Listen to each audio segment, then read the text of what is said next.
नमस्कार. प्रेमाची गोष्ट या मालिकेच्या आजच्या भागामध्ये मी तुम्हा सर्वांचे अगदी मनपूर्वक स्वागत करते. आजच्या भागामध्ये आपल्याला पाहायला मिळतं आदित्य, सई यांची एक टीम असते आणि सर्वजण आता कॅरम खेळत असतात. आता कॅरमच्या खेळामध्ये शेवटचा क्षण असतो, तर आता सर्वजण उत्सुक असतात की कोण जिंकणार आहे. तर आता इंद्राताई खूप खुश असतात. आता सावनीचा मात्र चांगला चळफळाट होत असतो. तर आता सई आदित्यला म्हणू लागते की आदिदादा, आता तुला नीट खेळावंच लागेल हा, कारण काही झालं तरी आता आपण जिंकणार आहोत. तर आदित्य शेवटचा डाव खेळतो. तर आता आदित्य आणि सई जिंकतात. आता मात्र त्या दोघांचा आनंद काही गगनात मावत नसतो. दोघंही खूप खुश होतात. तर आता सर्वांना त्या दोघांचं खूप कौतुक वाटत असतं. आता आदित्य एवढा खुश होतो की तो तर नाचूच लागतो. आता आदित्यच्या चेहऱ्यावरील आनंद पाहून मुक्तालाही खूप आनंद झालेला असतो. तर इंद्राताई म्हणतात, मी आता तुम्हा दोघांचीही दृष्ट काढणार आहे. म्हणजे कोणी नातवंड आहेत. तर त्यानंतर कोमल सई आणि आदित्यसोबत फोटो काढत असते. तर लकी त्या सर्वांचे फोटो काढू लागतो. तर इकडे मुक्ताला सागर म्हणू लागतो, ही टाळी तुमच्यासाठी, कारण आदित्यच्या चेहऱ्यावरील हसू म्हणजे तुमची जीत आहे. तर मुक्ता म्हणते, माझी नाही, आपल्या सर्वांची. तर आता मुक्ताच्या मनाचा मोठेपणा पाहून सागरला मुक्ताचा अभिमान वाटत असतो. तर इकडे मात्र सावनीचा खूप जळफळाट होत असतो. तर आता रागाने सावनी रूममध्ये येते आणि म्हणू लागते, काय चाललंय हे, आणि मुक्ता काय खेळ खेळती आहे. आता तर हे घर माझ्या नावे होता होता राहिलं आहे आणि हा आदित्य हा तर खूप छान मज्जा मारतोय. सगळ्यांसोबत ह्याला खूप आनंद वाटत आहे, परंतु माझ्या हातात तर काहीच राहिलं नाही. आता जे काही माझ्या हातात आहे तेही निसटून जायला लागलं आहे. आणि जर मुक्ता खेळ अशीच खेळत राहिली आणि आदित्य या सगळ्यांसोबत असाच जर हॅप्पी असेल, तर मात्र माझ्या हातात जे काही उरलं सुरलं आहे ते सुद्धा निघून जाणार आहे. या घरात मी जे काही राहत आहे तेही मला राहता येणार नाही. हे घर माझ्या नावे होणार होतं म्हणून मी खूप खुश होते, परंतु आता तेही नाही. आणि आता आदित्य तोही या सर्वांसोबत खुश आहे, परंतु नाही, असं होऊन चालणार नाही. असं जर झालं तर या घरातून एक ना एक दिवस मुक्ता मला घराबाहेर काढणार आहे आणि मग मात्र मी रस्त्यावर येणार आणि आदित्य त्याला तर एन्जॉय करता येणार आहे. परंतु मी असं कधीही होऊ देणार नाही. माझी सोन्याची अंडी देणारी कोंबडी आणि माझ्या हातातील हुकमाचा एका मी कधीही माझ्या हातून जाऊ देणार नाही. त्यासाठी मला काहीतरी करावं लागेल. आता तेवढ्यातच आदित्य तिथे येतो आणि सावनीला म्हणू लागतो, मम्मा अगं बघ ना, मी खरंच खूप खुश आहे. अगं मी दुसराही डाव जिंकलो. आता मात्र सावनी रागानेच आदित्यकडे पाहत असते. तर आदित्य सावनीला म्हणू लागतो, अगं मम्मा, पप्पा मला म्हणाले आहेत की यावर्षी सोसायटीच्या ज्या कॅरम टुर्नामेंट असणार आहेत त्यामध्ये तूही सहभागी होऊ शकतोस, कारण गेल्या वर्षी पप्पा सहभागी झाले होते आणि ते जिंकलेही होते. त्यामुळे यंदा मी सहभाग घेणार आहे.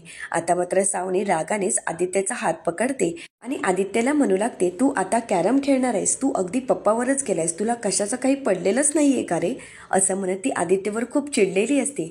परंतु त्याचवेळी तिथे मुक्ता येते. आता मुक्ताला तिथे पाहून सावनीचं थोबाड मात्र बंदच होतं. आता सावनीच्या बोलण्याचा टोनही बदलतो आणि आदित्यला म्हणू लागतो, अरे अगदी पप्पांवर गेलायस, तू सुद्धा कॅरम खेळणार आहेस का, तुला माहीत आहे का तुझी मम्मा सुद्धा कॅरम खेळायची. आता मात्र आदित्यला काहीच समजत नसतं की सावनी अशी का वागत आहे.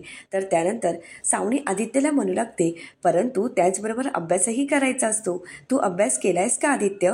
तर आदित्य म्हणतो की हो मम्मा, माझा अभ्यास झाला आहे. परंतु आदित्य घाबरून गेलेला असतो.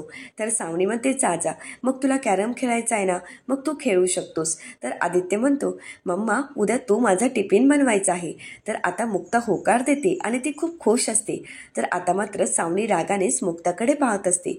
तर आदित्य म्हणतो, हो मम्मा, उद्या तूच माझा टिफिन बनवायचा आहे. तर आता सावनी म्हणते, हो मीच बनवणार आहे आदित्य. तर आदित्य म्हणतो, हो ना, मग उद्या एक नाही तर 2 टिफिन बनवायचे आहेत. आता आदित्यची ही डिमांड ऐकून सावनीला तर धक्काच बसतो.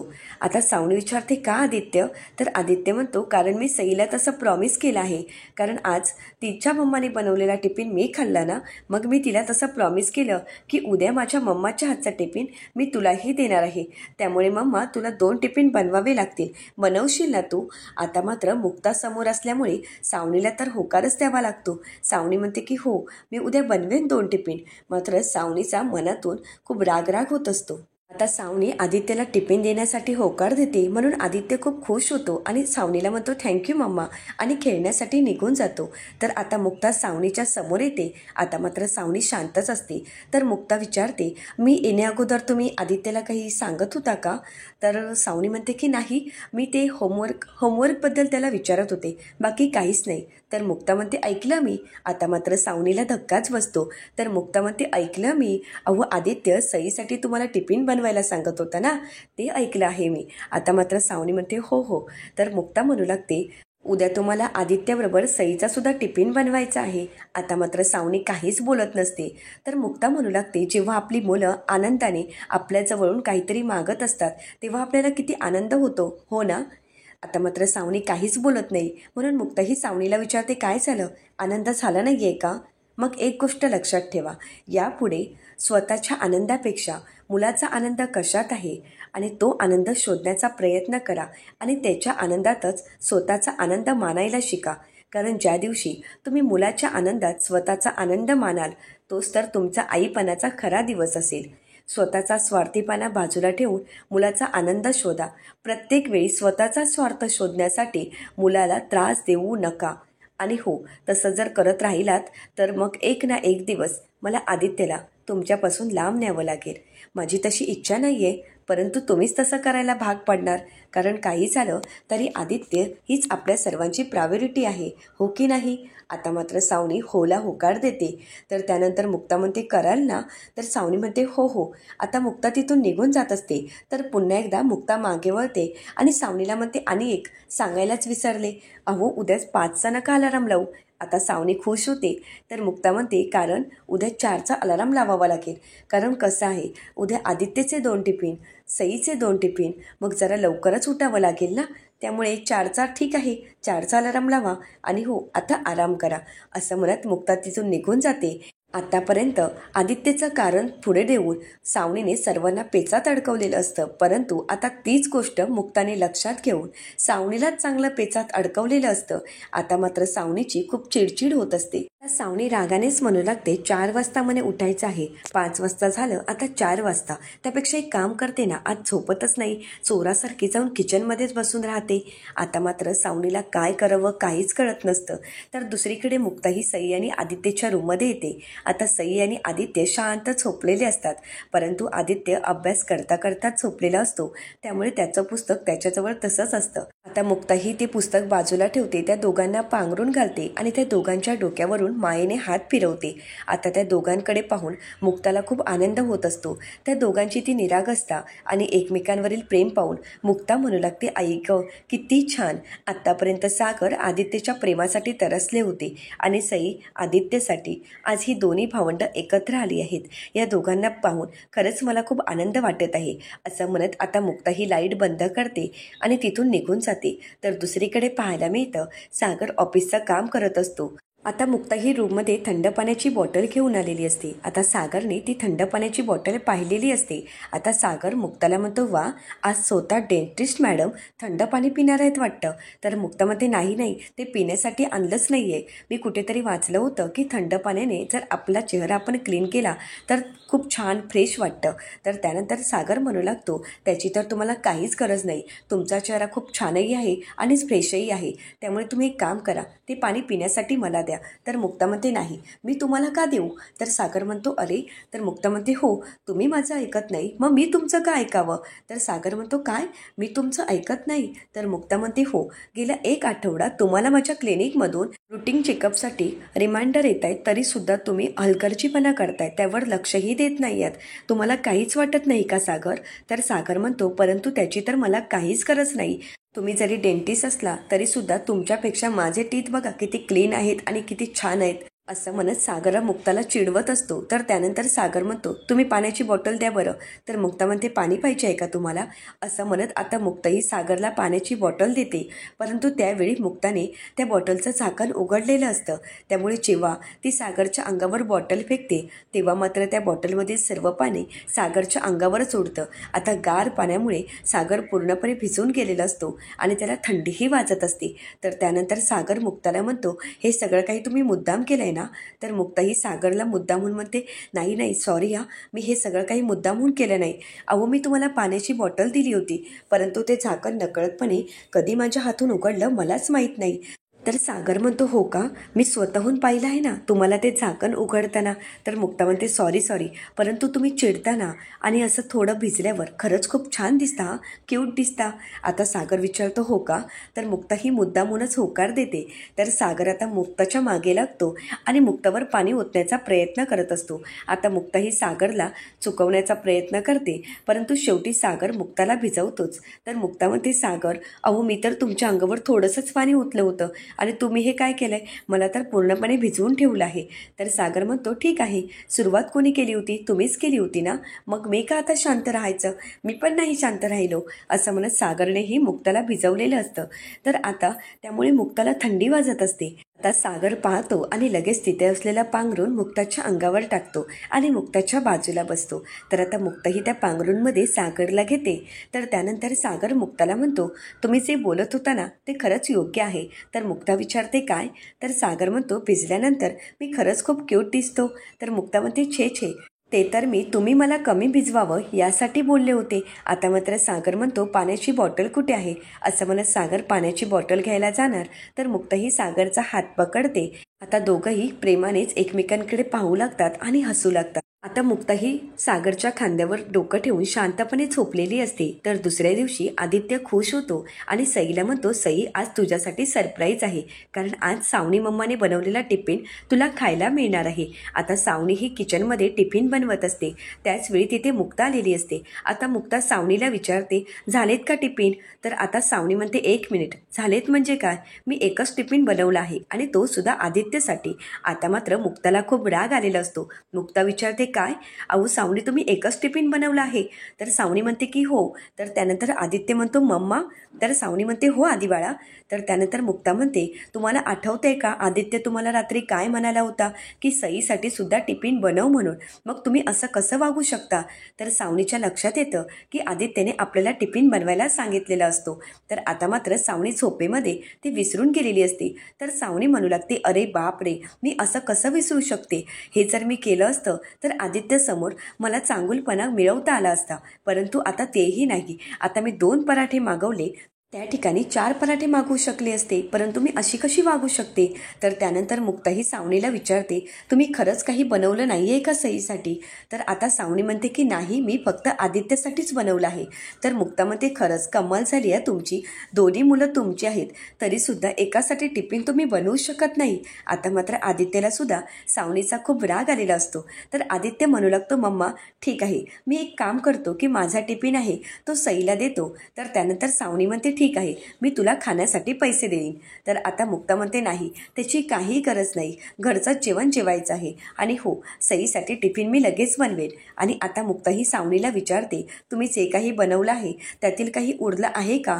तर मला द्या, मी लगेच सईसाठी टिफिन बनवेन. आता मात्र सावनीच्या चेहऱ्यावरचा रंगच उडतो. तर सावनी लगेच मुक्ताला म्हणते, नाही नाही, काहीच उरलं नाहीये, मी जेवढं बनवायचं तेवढंच वापरलं आहे, कारण अन्न वाया झालेलं मलाही आवडत नाही, असं म्हणत सावनी मुक्ताला खोटं कारण देते. तर त्यानंतर मुक्ता ही सईचा टिफिन बनवायला घेते. तर इकडे सावनी ही आदित्यचा टिफिन देण्यासाठी येते आणि आदित्यला कान पकडून सॉरी म्हणते, सॉरी बाळा, आणि आदित्यची माफी मागते. तर दुसरीकडे मुक्ता ही घाईघाईने सईसाठी टिफिन बनवायला घेते. आता त्याचवेळी सई किचनमध्ये येते आणि मुक्ताला म्हणते, मुक्ताई, तसंही मला तुझ्याच हातचा टिफिन आवडतो. तर मुक्ता म्हणते, हो ग माझ्या राजा, असं म्हणत आता मुक्ताई सईसाठी टिफिन बनवत असते. आता त्याचवेळी मुक्ताई लाटणं हातात घेते आणि आता सावनीकडे पाहत सावनीला म्हणते, सावनी, तुम्ही तर पराठे बनवले आहेत ना, मग मला सांगा, हे लाटणं एवढं सुकलेलं कसं? म्हणजे तुम्ही वापरलं आहे ना? तर सावनी म्हणते, हो, तर अगं माझा वापर झाल्यानंतर मी लगेच स्वच्छ करून ठेवलं आहे, त्यामुळेच ते एवढं स्वच्छ आहे आणि लगेच सुकलंही. तर मुक्ताच्या लक्षात येतं आणि मुक्ता मनाशीच म्हणू लागते, माझा तर या बाईवर काडी मात्रही विश्वास नाही, कारण मी जर आता लाटणं घेतलं तेही सुकलेलं आहे, पोळपाट पण सुकलेलं आहे. मुक्ताच्या लक्षात येतं की नक्कीच काहीतरी गडबड आहे. मुक्ता म्हणते की नक्कीच काहीतरी गडबड आहे, कारण जर याने पराठा बनवला असता तर इथे थोडं तरी पीठ सांडलं असतं, ते राहून देत, परंतु बटाट्याची साल ती सुद्धा नाहीये, इथे तर काहीच पुरावा नाहीये. मग हे कशावरून म्हणत आहेत की यांनीच पराठा बनवला? कारण जर पराठा बनवला तर आपल्या हातून थोडं तरी काहीतरी सांडतंच ना. परंतु किचन कट्टाही जसा मी रात्री साफ केला होता तसाच आहे. तर आता मुक्ता ही सावनीकडे पाहत असते. मुक्ताच्या मनात संशय असतो. तर इकडे सावनी मात्र खुश असते, कारण सावनीला आठवतं सावनीने सकाळी उठून पराठा हाऊसमधूनच 2 पराठे ऑर्डर केलेले असतात. आता ते पराठे खरे वाटावेत आणि आपण केलेले आहेत असं वाटावं यासाठी सावनीने ते पराठे ओव्हनमध्ये गरमही केलेले असतात. हे सगळं काही सावनीला आठवतं. आता सावनी ही मुक्ताकडे पाहू लागते. तर त्यानंतर सावनी ही मनाशीच म्हणते, किती हुशार आहे ना मी, म्हणजे कोणालाही कळणार नाही असाच तर मी डाव टाकला आहे. आणि आता तर या मुक्तालाही कळणार नाही की मी आज काय केलं आहे असं म्हणत सावनी खूप खुश असते. तर मुक्ताने सईचा टिफिन बनवलेला असतो. तर त्यानंतर मुक्ता सई आणि आदित्यला तयार करते आणि म्हणू लागते, चला स्कूलला जायला उशीर होत आहे. तर मुक्ता ही आदित्यला म्हणते, आज पप्पा आणि काकाही नाहीत की तुम्हाला व्हॅनपर्यंत पोचवायला येतील. मग आदित्य, आज तुझीच जबाबदारी आहे. अगदी मोठ्या भावाप्रमाणे, बिग ब्रदरप्रमाणे तुला सईला सांभाळून घेऊन जायचं आहे. तुझीच जबाबदारी आहे. जमेल ना तुला? तर आदित्य म्हणतो की हो, मला जमेल. तर मुक्ता म्हणते, ठीक आहे, परंतु आदित्य, स्कूल बस येईपर्यंत तुम्ही गेटच्या बाहेर जायचं नाही या. तर आदित्य म्हणतो, हो, नाही जाणार. आता आदित्य मुक्तासोबत खूप छान वागत असतो आणि खुशही असतो. तर मुक्ता त्या दोघांना बाय करते. तर आदित्यसुद्धा मुक्ताला बाय करतो. आता दोघंही स्कूलमध्ये जाण्यासाठी निघालेले असतात. आता त्याचवेळी तिथे सावनी येते आणि विचारते, मुलं गेलीत पण? परंतु मुक्ता सावनीसोबत काही न बोलता किचनमध्ये निघून येते. तर आता सावनी म्हणू लागते, तसंही माझं एक काम आहे, मी जातच होते, मी सोडलं असतं त्यांना बसपर्यंत, परंतु नाही, तुम्हाला आता कोणाला माझ्यावर विश्वासच नाही तर मी तरी काय करणार. आता असं म्हणत सावनी मुक्ताला म्हणते, तसंही माझं एक काम आहे, मी आलेच. असं म्हणत सावनी आता बाहेर पडते. परंतु मुक्ता सावनीला काहीच प्रत्युत्तर करत नसते आणि तिचं काही ऐकूनही घेत नसते. आता सावनी लिफ्टच्या तिथे येते आणि म्हणू लागते, आज मी असं काहीतरी केलं आहे की जे कोणालाही कळणार नाही. मुक्ता, अगं, मी जे काही केलं आहे ते तुला कळणार नाही. असं म्हणत ती बिल हातात घेते आणि त्या पराठ्याचं बिल तिथे असलेल्या डस्टबिनमध्ये टाकायला घेते. परंतु नकळतपणे ते बिल डस्टबिनमध्ये न पडता त्या डस्टबिनच्या बाजूलाच पडतं. आता सावनीचा काही लक्ष नसतो. आता सावनी तिथून निघून जाते. तर दुसरीकडे पाहायला मिळतं, मुक्ताने सर्वांसाठीच पराठे बनवलेले असतात. तर आता कोमल मुक्ताला विचारते, वहिनी, अगं, पराठ्यामध्ये चीज? तर मुक्ता म्हणते, हो, आता तेच करावं लागतंय, कारण आपल्या बाईसाहेब आता मोठ्या व्हायला लागले आहेत. मग त्यांना पराठे नको असतात. पराठे म्हटलं की नाकं मुरडतात. मग असं काहीतरी करून त्यामध्ये फ्रँकीचं फील आणलं तर त्या बाईसाहेबांना भरपूर आवडतं.